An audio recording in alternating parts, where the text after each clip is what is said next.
আসসালামু আলাইকুম। অনেক দিন পর আবার একটা লং ভিডিও নিয়ে হাজির হয়ে গেলাম।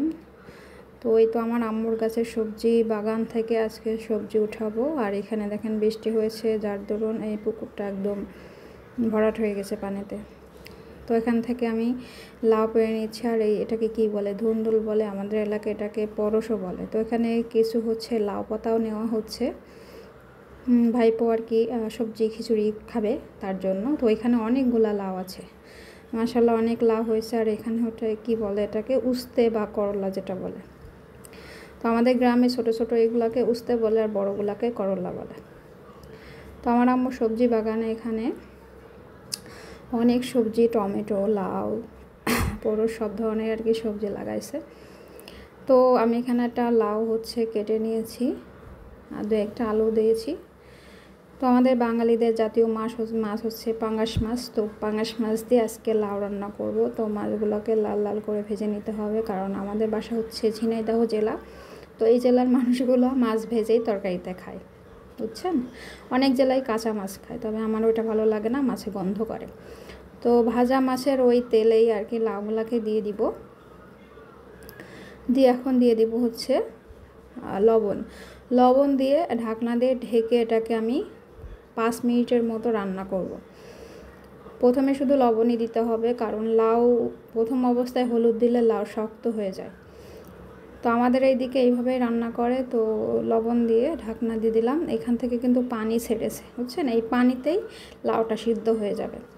এখন এখানে আমি দিব সরিষা বাটা, কাঁচামরিচ বাটা, আর হচ্ছে রসুন বাটা।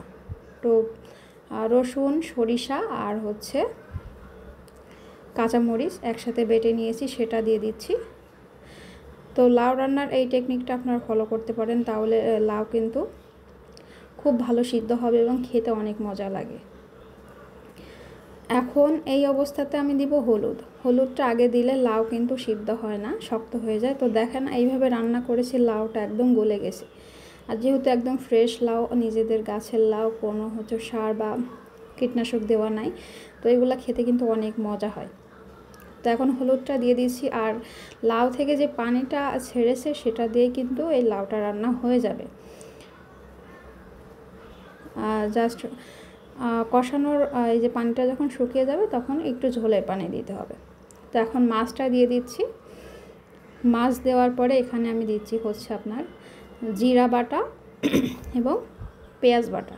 তো আমাদের এইদিকে হচ্ছে তরকারিতে মাছ দেওয়ার পরে এই জিরা বাটা এবং পেঁয়াজ বাটাটা দেওয়া হয়। তো কার কোন জেলা বা কোন এলাকায় কিভাবে রান্না করে একটু কমেন্ট করে জানাবেন।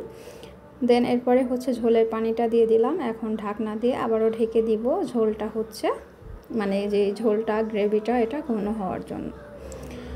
তো প্রায় হচ্ছে 7 মিনিটের মতো এটা রান্না করে নিয়েছি। দেখেন ঝোলটা কিন্তু অনেকটাই শুকিয়ে গেছে।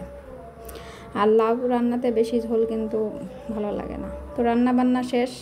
তো মায়ের গাছের ফ্রেশ লাউ দিয়ে ভাত খাচ্ছি, অনেক মজা হয়েছে। বাসার সবাই খুব ভালো পছন্দ করেছে আর কি।